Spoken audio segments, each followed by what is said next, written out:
ನಾನಂತೂ ಬಿಡೋ ಪ್ರಶ್ನೆ ಇಲ್ಲ ಯಾವುದೇ ಕಾರಣಕ್ಕೂ. ದಳದಿಂದೇ ನಿಲ್ತೀನಿ. ನಾನಂತೂ ಬಿಡೋ ಪ್ರಶ್ನೆ ಇಲ್ಲ ಯಾವುದೇ ಕಾರಣಕ್ಕೂ. ದಳದಿಂದೇ ನಿಲ್ತೀನಿ, ಇದ್ದೀನಿ ಅಂತ ಹೇಳಿದ್ದೀನಿ.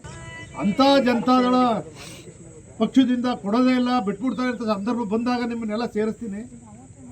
ಆವಾಗ ನೀವೇನು ತೀರ್ಮಾನ ಮಾಡ್ತೀರಿ ಅದನ್ನು ಮಾಡ್ತೀನಿ. ಅಲ್ಲಿವರೆಗೆ ನಾನಂತೂ ಬಿಡೋ ಪ್ರಶ್ನೆ ಇಲ್ಲ ಯಾವುದೇ ಕಾರಣಕ್ಕೂ. ಅವತ್ತು ಹೇಳಿದ್ದೀನಿ, ಟಿ ವಿಲಿ ಹೇಳಿದ್ದೀನಿ, ಪೇಪರ್ಲು ಹೇಳಿದ್ದೀನಿ, ದಳದಿಂದೇ ನಿಲ್ತೀನಿ, ಇದ್ದೀನಿ ಅಂತ ಹೇಳಿದ್ದೀನಿ. ಅದನ್ನು ನಾವು ರಿಜೆಕ್ಟ್ ಮಾಡಿದಾಗ ಎಲ್ಲರೂ ಸಭೆ ಕರಿತೀನಿ. ನೀವೇನು ತೀರ್ಮಾನ ತಗೋತೀರಿ ಅದು ಬದ್ಧವಾಗಿರ್ತೀನಿ.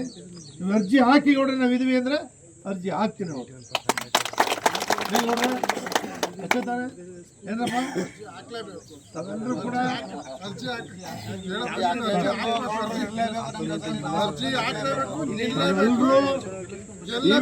ಇವತ್ತು ಈ ಒಂದು ಅಭಿವೃದ್ಧಿ ಕಾಮಗಾರಿಗೆ ಜಿಡಿದೇವರು ಬರ್ತಾ ಇದ್ದಾರೆ ಅಂತೇಳಿ ಇವತ್ತು ನಿಮ್ಮನ್ನೆಲ್ಲ ನೋಡಿದ್ಮೇಲೆ ನನಗಿನ್ನೂ ಎಷ್ಟು, ಯಾಕೆಂದರೆ ಭಾಳ ದಿವಸದಿಂದ ಕಾರ್ಯಕ್ರಮಗಳು ಇರಲಿಲ್ಲ.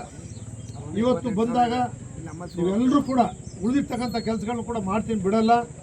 ನಿಮ್ಮೆಲ್ಲರ ಪ್ರೀತಿ, ವಿಶ್ವಾಸ, ಆಶೀರ್ವಾದ ಅದೇ ನನಗೆ ದೈವ ಎಲ್ಲವೂ ಕೂಡ.